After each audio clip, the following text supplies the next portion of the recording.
কোটা আন্দোলন ঘিরে সব মৃত্যুর তদন্ত করবে ৩ বিচারপতির কমিশন। এদিকে আগস্টের প্রথম দিনে আওয়ামী লীগ সহযোগীদের নানা কর্মসূচি। জানাবো জামায়াত নিষিদ্ধ, পরিস্থিতি কি শান্ত হবে? এবং সর্বশেষ জানাবো নিষিদ্ধ জামায়াত শিবিরও প্রাসঙ্গিক ভাবনা। দর্শক, শুনছিলেন সংবাদ শিরোনাম, এখন বিস্তারিত। কোটা আন্দোলন ঘিরে সব মৃত্যুর তদন্ত করবে ৩ বিচারপতির কমিশন। কোটা সংস্কার আন্দোলন ঘিরে ১৬ জুলাই থেকে ২১ জুলাই পর্যন্ত দেশের বিভিন্ন স্থানে সংঘটিত ঘটনায় মৃত্যু, সহিংসতা, নাশকতা, অগ্নিসংযোগ, লুটপাট, সন্ত্রাসী কর্মকাণ্ড, ক্ষয়ক্ষতির ঘটনা তদন্তে হাইকোর্ট বিভাগের ৩ বিচারপতির সমন্বয়ে তদন্ত কমিশন গঠন করেছে সরকার। কমিশন তদন্ত কাজ শেষ করে আগামী ৪৫ কার্য দিবসের মধ্যে সরকারের কাজ তদন্ত প্রতিবেদন দাখিল করবে বলে প্রজ্ঞাপনে উল্লেখ করা হয়েছে।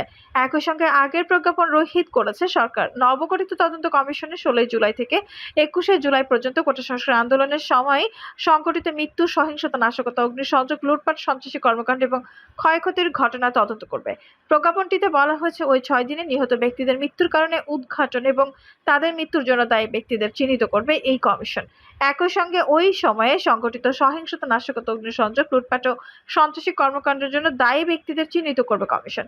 এছাড়া সহিংসতা, নাশকতা ও সন্ত্রাসী কর্মকাণ্ডের ঘটনায় বিভিন্ন সরকারি, আধা সরকারি ও স্বায়ত্তশাসিত দপ্তর, সংস্থা, প্রতিষ্ঠান এবং সরকারি সকল প্রতিষ্ঠান এবং বেসরকারি প্রতিষ্ঠানের সম্পত্তির ক্ষয়ক্ষতির পরিমাণও নিরূপণ করবে এই তদন্ত কমিশন।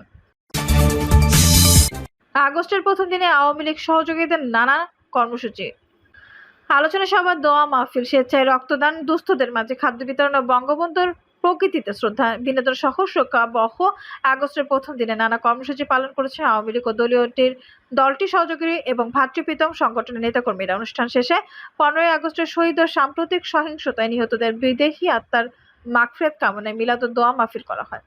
জাতির পিতা বঙ্গবন্ধু শেখ মুজিবুর রহমানের প্রতিকৃতিতে শ্রদ্ধা নিবেদন করে যুব মহিলা লীগ। একদিন সকাল ৭টায় সংগঠনের সভাপতি ডেইজি সারোয়ার ও সাধারণ সম্পাদক শারমিন সুলতানা মিলির নেতৃত্বে শ্রদ্ধা নিবেদন করা হয়। এর আগে দিনের প্রথম প্রহর ১২টা ১ মিনিটে রাজধানীর শাহবাগ মোড়ে মোমবাতি প্রজ্বালন করে বাংলাদেশ ছাত্রলীগ এবং সংগঠনের সভাপতি সাদ্দাম হোসেন ও সাদ্দাম সম্পাদক শেখ ওয়ালি আসিফ ইনানের নেতৃত্বে মোমবাতি প্রজ্বালন করা হয়। এতে কেন্দ্রীয় ঢাকা বিশ্ববিদ্যালয়, মহানগর ছাত্রলীগের নেতাকর্মীরা উপস্থিত ছিলেন। এদিকে শোক দিবস উপলক্ষে ঐতিহাসিক ধানমন্ডি ৩২ নম্বর সড়কে মোমবাতি প্রজ্বালন ও খাদ্য বিতরণ কর্মসূচির ঘোষণা দিয়েও তা পালন করতে পারেনি মৎস্যজীবী লীগের নেতারা। জামায়াত নিষিদ্ধ, পরিস্থিতি কি শান্ত হবে? স্বরাষ্ট্রমন্ত্রী আনুষ্ঠানিকভাবে জামায়াত নিষিদ্ধের প্রজ্ঞাপন ঘোষণা করেছেন। এই প্রজ্ঞাপন গ্যাজেট আকারে প্রকাশিত হয়েছে। কোটা সংস্কার আন্দোলন নিয়ে যখন উত্তপ্ত পরিস্থিতি তৈরি হয়েছিল মধ্য জুলাই, তখন সরকারের পক্ষ থেকে দাবি করা হয়েছিল যে আন্দোলনের সহিংসতা উস্কে দিয়েছে জামায়াত শিবির। জামায়াত শিবিরের সহিংস ক্যাডাররাই বিভিন্ন সরকারি গুরুত্বপূর্ণ স্থানে হামলা চালিয়েছে বলে সরকারের পক্ষ থেকে সুনির্দিষ্ট তথ্য প্রমাণ হাজির করা হয়েছে। সরকার এটিও দাবি করেছে যে সমস্ত মানুষের প্রাণহানি ঘটেছে তার অধিকাংশ জামায়াত শিবিরের কাজ। লাশ নিয়ে রাজধানী করাই এবং সরকার হটানোর জন্যই স্বাধীনতা বিরোধী অপশক্তি এই কাজ করছে। এবার ১৪ দলের সবাই সাম্প্রতিক যুদ্ধাপরাধী সন্ত্রাসী সংগঠন জামায়াত শিবিরকে নিষিদ্ধ করার সিদ্ধান্ত সর্বসম্মতভাবে গৃহীত হয়। এই সিদ্ধান্তের ৪৮ ঘণ্টার মধ্যে সরকার জামায়াতের রাজনীতি নিষিদ্ধ ঘোষণা করে প্রজ্ঞাপন জারি করল।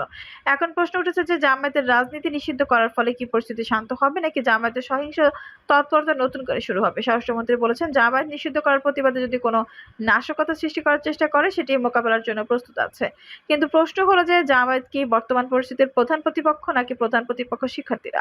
কোটা সংস্কার আন্দোলন নিয়ে গত ১৬ জুলাই থেকে ২১ জুলাই পর্যন্ত সারা দেশে যে নারকীয় তাণ্ডব এবং টানানি ঘটাচ্ছে তার প্রেক্ষিতে সরকার সেনাবাহিনী মোতায়েন করে কারফিউ জারি করে।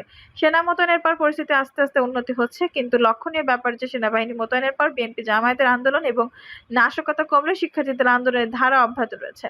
বরং তারা অভিনবে নিত্য নতুন কর্মসূচি দিয়ে মাঠে রয়েছে। শুধু মাঠেই নেই, তারা সাধারণ নাগরিকদের সহানুভূতি আদায় করছে। বিশেষ করে শিক্ষক, সংস্কৃতিকর্মী, আইনজীবী সহ বিভিন্ন পেশাজীবীরা এখন শিক্ষার্থীদের পক্ষে অবস্থান নিতে শুরু করেছে। সারা দেশে তাণ্ডব, নাশকতা, মেট্রো রেলে হামলা, এলিভেটেড এক্সপ্রেসওয়েতে হামলা, সেতু ভবন পুড়িয়ে দেওয়া ইত্যাদি ঘটনায় যে সমস্ত মানুষেরা শিক্ষার্থীর আন্দোলনের ব্যাপারে নেতিবাচক অবস্থান গ্রহণ করেছিল তারাই এখন শিক্ষার্থীদের প্রতি সহানুভূতি দেখাচ্ছে। বিশেষ করে সামাজিক যোগাযোগ মাধ্যমে নানা রকম কন্টেন্ট এবং লেখালেখির কারণে সাধারণ মানুষের মধ্যে এক ধরনের নেতিবাচক প্রতিক্রিয়া তৈরি হচ্ছে। এর পাশাপাশি বিভিন্ন শিক্ষার্থী আটক, গ্রেপ্তার ইত্যাদির ঘটনার ফলে এক ধরনের বিরূপ প্রতিক্রিয়া তৈরি করা হয়েছে। তাই স্বাধীনতা বিরোধী অপশক্তি জামায়াতের রাজনীতি নিষিদ্ধ করার প্রভাব এই চলমান সংকটের মধ্যে কতটুকু পড়বে তা নিয়ে অনেকে সংশয় প্রকাশ করেছেন। তবে রাজনৈতিক বিশ্লেষকরা বলছেন এটি সরকারের একটি কৌশলগত সিদ্ধান্ত। এর ফলে জামায়াতের বিরুদ্ধে কঠোর অবস্থান গ্রহণ করতে সরকারের একটি আইনি ম্যান্ডেট তৈরি হলো। সরকার জামায়াতের ব্যাপারে আরো কঠোর অবস্থান গ্রহণ করতে পারবে। সরকার মনে করছে শিক্ষার্থীদের আন্দোলন গুরুত্বপূর্ণ বিষয় নয়, বিষয় হলো সন্ত্রাস এবং সহিংসতা। শিক্ষার্থীরা এটা করবে না, কাজে জামায়াতের রাজনীতি নিষিদ্ধ করার মাধ্যমে সরকার সন্ত্রাস এবং সহিংসতা বন্ধ করার উদ্যোগ নিল। এটি সরকারের একটি কৌশলগত পদক্ষেপ। এর ফলাফল কি হবে সেটি আগামী কয়েকদিনের মধ্যে বোঝা যাবে। নিষিদ্ধ জামায়াত শিবির ও প্রাসঙ্গিক ভাবনা। বাংলাদেশের স্বাধীনতা 53 বছরের বেশি সময়ের পর নির্বাহী আদেশ নিষিদ্ধ হলো। মুক্তিযুদ্ধের চিহ্নিত শত্রু, যুদ্ধ অপরাধী, আমাদের স্বাধীনতা ও সার্বভৌমত্বের বিরুদ্ধে যুদ্ধ ঘোষণাকারীদের সংগঠন জামায়াত ইসলামী ও ইসলামী ছাত্র শিবির এর রাজনীতি 71 মানবতা বিরোধী অপরাধে লিপ্ত জামায়াত ইসলামী এবং তাদের ছাত্র সংগঠন ইসলামী ছাত্র শিবিরকে সাম্প্রতিক কোটা সংস্কার আন্দোলনের মধ্যে সন্ত্রাসী কর্মকাণ্ড চালানোর অভিযোগ নিষিদ্ধ ঘোষণা করেছে সরকার। 2009 সালের সন্ত্রাসী বিরোধী আইন অনুযায়ী জামায়াত এবং এর সকল অঙ্গ সংগঠনের সন্ত্রাসী সত্তা হিসেবে তালিকাভুক্ত করে 1 আগস্ট 2024 প্রজ্ঞাপন জারি করেছে স্বরাষ্ট্র মন্ত্রণালয়। অনেক রক্ত আর ত্যাগের বিনিময়ে অর্জিত আমাদের স্বাধীনতা। পাকিস্তানি সেনাবাহিনীর সাথে মিলে যারা বাঙালিকে হত্যা করেছে, ধর্ষণ করেছে, আমাদের মা বোনদের করেছে লুটপাট, হত্যা করেছে জাতির সূর্য সন্তানের বুদ্ধিজীবীদের, তারা তো অচেনা কেউ না। বাংলাদেশের স্বাধীনতার বিরোধিতা করা জামায়াতকে 1972 সালে নিষিদ্ধ করা হয়েছিল রাজনৈতিক উদ্দেশ্য ধর্মকে অপব্যবহার করার কারণে। পরে জিয়াউর রহমানের আমলে তারা বাংলাদেশের রাজনীতি করার অধিকার ফিরে পায়। বাংলাদেশের স্বাধীনতা যুদ্ধের বিরোধীকারী এই দলটি নিষিদ্ধ করার দাবি ছিল তখন থেকে। তার 4 দশক পর সে দাবি পূরণ হলো। তবে যুদ্ধ অপরাধের জন্য জামায়াতের বিচারের দাবি এখনো অপূর্ণ রয়ে গেছে। স্বাধীনতার পরেও বিভিন্ন সময় তারা আমাদের দেশের বিরুদ্ধে ষড়যন্ত্র করেছে, এখনো করছে। ধর্মের নামে, রাজনীতির নামে হত্যা, সন্ত্রাস আর রক কাটার বিভীষিকা তৈরি করে তারা আঘাতে আঘাতে বিপর্যস্ত করে মুক্তিযুদ্ধের পক্ষকে সপক্ষের মানুষদের। সরকার পতনের আন্দোলনের নামে তারা বাসে, ট্রেনে, সড়কে, গৃহে, বিভিন্ন স্থাপনায় আগুন দিয়েছে, পুড়িয়ে মেরেছে মানুষ। তাদের আক্রমণের হাত থেকে রেহাই পায়নি শিশু, নারী, তরুণ, বৃদ্ধ কেউই। গণপ্রতিনিধিত্ব আদেশ 1972-এর আওতায় 2008 সালের 4 নভেম্বর জামায়াত ইসলামীকে নিবন্ধন দেয় নির্বাচন কমিশন। তাদের নিবন্ধন নম্বর ছিল 14। 2013 সালে এক রিটেকের প্রেক্ষিতে জামায়াত ইসলামের নিবন্ধন বাতিল ও অবৈধ ঘোষণা করে রায় দেয় হাইকোর্ট। ওই রায়ের 5 বছর পর 2018 সালে 28 অক্টোবর নির্বাচন কমিশন দলটি নিবন্ধন বাতিল করে প্রজ্ঞাপন জারি করে। নিবন্ধিত বাতিলে হাইকোর্ট বিভাগের রায়ের বিরুদ্ধে জামায়াত আপিল করলে 2023 সালের 19 নভেম্বর আপিল বিভাগ তা খারিজ করে দেয়। বিভিন্ন সময় জামায়াতের রাজনীতি নিষিদ্ধের দাবি ওঠে, তবে এ ব্যাপারে সবচেয়ে জোরালো দাবি তোলে এদেশের তরুণ সমাজ। 2013 সালে শাহবাগের গণজাগরণ মঞ্চে জামায়াতের রাজনীতি নিষিদ্ধ করার দাবি প্রবল হয়ে ওঠে। পরে আন্তর্জাতিক অপরাধ ট্রাইব্যুনাল সংগঠন হিসেবে জামায়াত ইসলামীকে যুদ্ধাপরাধের সংগঠনে সম্পৃক্ত বলে রায় দিলে দাবিটি আরও শক্ত হয়। সে সময় ব্যক্তির পাশাপাশি সংগঠনকে বিচারের আওতায় আনতে আন্তর্জাতিক অপরাধ ট্রাইব্যুনাল আইন সংশোধনের দাবি উঠেছিল। সংগঠন হিসেবে জামায়াত ইসলামের বিরুদ্ধে মানবতা বিরোধী অপরাধের অভিযোগ এনে তদন্ত সংস্থার পক্ষ থেকে 2014 সালের মার্চ মাসে ট্রাইব্যুনালে একটি প্রতিবেদন জমা দেওয়া হয়। সরকারের বিভিন্ন পদক্ষেপ এবং প্রধানমন্ত্রী ও অন্য কয়েকজন মন্ত্রীর বক্তব্য থেকে স্পষ্ট হয় যে সরকার চিন্তা ছিল আদালতের মাধ্যমে দলটির বিচার করে জামায়াতের কর্মকাণ্ড নিষিদ্ধ করার ঘোষণা। এর বাইরে সংসদে আইন করে দলটি নিষিদ্ধ করার বিকল্প চিন্তাও ছিল ক্ষমতাসীন দলের। কোন নেতার মনে আদালতের রায়ের ফলে জামায়াতের নিবন্ধন না থাকলেও রাজনৈতিক দল হিসেবে দলটি নিষিদ্ধ ছিল না। প্রচলিত আইন অনুযায়ী নির্বাচন কমিশনে নিবন্ধন না থাকলে কোনো দল নির্বাচনে অংশ নিতে পারবে না। তবে নিবন্ধন না থাকলে তারা রাজনৈতিক কর্মকাণ্ড করতে পারবে না এমন কোনো বিধান প্রচলিত আইনে নেই। আদালতের রায়ের মাধ্যমে জামায়াত নিষিদ্ধকরণের বিষয়টি কার্যকর করার ভাবনার কারণে অনেকের সময় ক্ষেপণ হয়েছে। এই সময় জামায়াতের তাণ্ডবের শিকার হয়েছে অনেক মানুষ ও সম্পদ। ধ্বংসের বিভীষিকা উন্মুক্ত হয়ে জামায়াত শিবির চক্র বিক্ষত করেছে জনপদ। তাদের ত্রাসে সশস্ত্র হয়েছে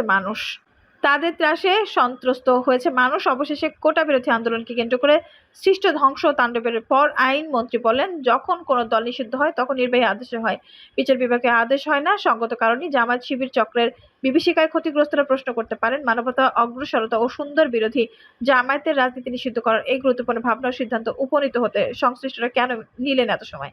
দেশে মানুষ, মানবতা, গণতন্ত্র ও অগ্রসর মানবতার বিরুদ্ধে ষড়যন্ত্রকারী ও ব্যক্তি সংগঠনের ব্যাপারে যথাসময়ে সিদ্ধান্ত না নিলে দেশে ও জাতি যে কিভাবে অবস্থা নির্বাচিত হয়। গণতন্ত্র ও অগ্রসর মানবতার বিরুদ্ধে ষড়যন্ত্রকারী ও ব্যক্তি ও সংগঠনের ব্যাপারে যথাসময়ে সিদ্ধান্ত না নিলে দেশ ও জাতি যে কি ভয়াবহ অবস্থায় নিপতিত হয়।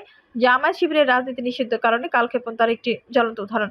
প্রসঙ্গক্রমে দেশের বিরুদ্ধে, গণতন্ত্রের বিরুদ্ধে আরও ২টি ষড়যন্ত্র ও অপকর্ম উল্লেখ করা জরুরি বিবেচনা করছি। বাংলাদেশের স্বাধীনতার পর ১৯৭৩-৭৪ সালে শোনা গেল মুসলিম বাংলা বাংলাদেশ নামে এক তৎপরতার কথা। সে সময় প্রচারণা চালানো হয়েছিল যে বাংলাদেশের ভারতের একটি করদ রাজ্যে পরিণত হতে চলেছে।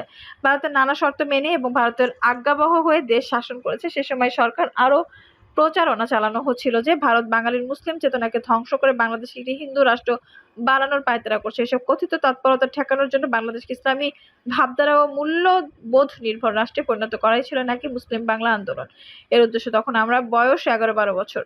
ওই বয়সে মুসলিম বাংলা আন্দোলনের সুদূর প্রসারী পরিকল্পনা ও ওই তৎপরতার নায়ক কারা সেসব বুঝতে না পারলেও এটা বুঝেছিলাম যে যারা বাংলাদেশের স্বাধীনতা চায়নি কিন্তু স্বাধীন বাংলাদেশের বাস্তবতা অস্বীকার করতে পারছে না, তারা বাংলাদেশকে একটি পাকিস্তানি ভাবনার দেশে পরিণত করতে চাইছে। লক্ষ্য করলাম আমাদের পাড়ায় যারা সরাসরি জামায়াত ইসলামী বা মুসলিম লীগ না করলেও বাংলাদেশের স্বাধীনতাকে মনে প্রাণে মেনে নিতে পারেনি, তারা বেশ জোরে সোরে মুসলিম বাংলা আন্দোলনের প্রচার চালাচ্ছে। এদেশের অনেককে দেখেছি ১৯৭৫ সালের ১৫ই আগস্টের পর উল্লাস করতে, মিষ্টি বিতরণ করতে। এদের কেউ কেউ তো খন্দকার মোস্তাকের মতো টুপি পরাও শুরু করেছিল।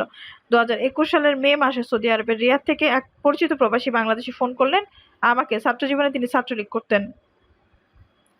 দর্শক, এই ছিল এখনকার সর্বশেষ সংবাদ। নিউজটি ভালো লাগলে অবশ্যই একটা লাইক দিন, কমেন্টে মূল্যবান মতামত জানান।